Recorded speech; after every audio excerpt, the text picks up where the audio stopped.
शेरीलिंगमपल्ली zonal office के सामने GHMC के कचरे की नक्काशी करने वाले ऑटो वर्कर्स ने एहतजाज किया। इस दौरान जीएचएमसी ऑटो वर्कर्स ने जोनल कमिश्नर की गाड़ी को रोककर एहतजाज किया और इंसाफ का मुतालिबा किया।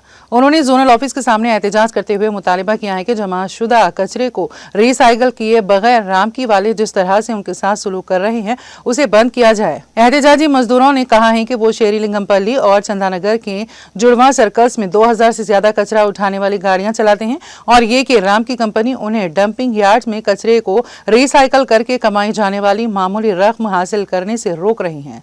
ऑटो वर्कर्स ने अपनी तशवीश का इजहार किया है। अगर जीएचएमसी के औहदेदारों ने इस वाक़े पर कोई रद्द-ए-अमल जाहिर नहीं किया तो उनका जिंदा रहना मुश्किल हो जाएगा और उनके अहले खाना सड़कों पर आ जाएंगे। उन्होंने जोनल कमिश्नर से अपील की है कि वो फौरी कार्रवाई करें।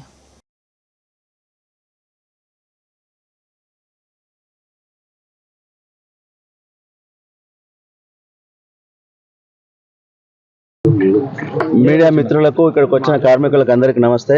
నా పేరు కలమడుగు రాజేందర్. నేను ఈ తెలంగాణ సచ్చాటో టిప్పర్స్ యూనియన్కి రాష్ట్ర అధ్యక్షుడిని.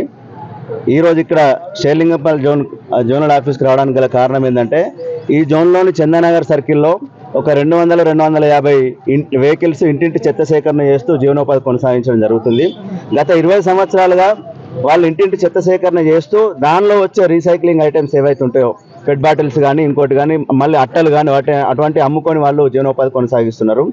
ఈ చందనగర్ సర్కిల్ ఏంటంటే మిడిల్ మధ్యతరగతి వాళ్ళు కానీ బిలో మధ్యతరగతికి సంబంధించిన ప్రజలు ఎక్కువ ఉంటారు కాబట్టి వాళ్ళు ఇచ్చే అమౌంట్ కార్మికులకు సరిపోకపోగా ఆ ఏదైతే చెత్త వస్తుందో దానిలోకి వెళ్ళి వాటర్ బాటిల్స్ కానీ రీసైక్లింగ్ ఐటమ్స్ కానీ డైలీ ఏరుకోగా ఒక 500 నుంచి 600 1000 రూపాయలు వస్తే వాటితోటి మా కార్మికులు జీవనోపాధి ఎల్లదీస్తున్నారు.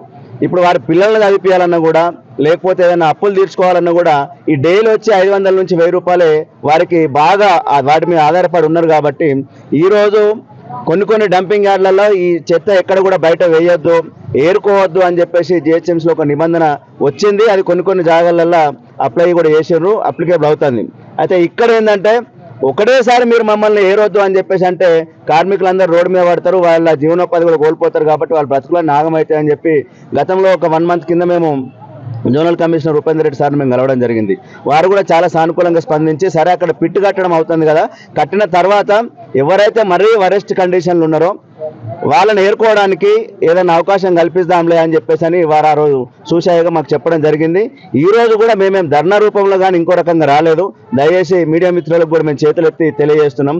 ఎందుకంటే కార్మికులందరూ ఒక 50 మంది వచ్చి ఒకసారి సార్ని మళ్ళీ ఒకసారి అడుగుదామని చెప్పేసి వచ్చినాము. ఇలా పెద్ద ఎత్తున వచ్చిండ్రు. దీన్ని వేరే రకంగా చిత్రీకరించొద్దు, దయచేసి మీకు చేతులెత్తి దండం పెడతాను. ఎందుకంటే కార్మికులు మండాలే ఈ పాటు ఏఎంసీకి సంబంధించిన అధికారులు కూడా మాకు నిత్యం వాళ్ళతో అనుసంధానమై ఉంటాం. కాబట్టి ఇప్పుడు మీరే మాకు ముఖ్యం. మా సమస్యలు తీసుకెళ్లాల్సిందే మీరే. ఆ పరిష్కారం అయిన తర్వాత టెలికాస్ట్ చేసింది నిజాలు బయటకు తీసేది కూడా మీరే. కాబట్టి నిజం తెలియజేసేది ఏంటంటే ఈ రోజు మేము ఇక్కడికి వచ్చింది మాత్రం ధర్నా రూపంలో కాదు, కార్మిక సమస్యలు జోనల్ కమిషనర్ గారు దృష్టి తీసుకున్న తర్వాత వారి స్పందనను బట్టి మా భవిష్యత్ కార్యాచరణ ఏముంటుందని చెప్పేసి మేము మీకు త్వరలోనే సాయంత్రం వారితో మాట్లాడిన తర్వాత మళ్ళీ మీకు తెలియజేస్తామని ఈ సందర్భంగా తెలియజేస్తూ మీరు మా పట్ల చూపిస్తున్నటువంటి ఈ సోదర భావానికి మీకు కృతజ్ఞత. జిహెచ్ఎంసీ ఇవ్వదు. జిహెచ్ఎంసీ ఎందుకంటే 2015-16లో బండ్లు ఇచ్చిండ్రు, అది కూడా సబ్సిడీ మీద ఇచ్చిండ్రు.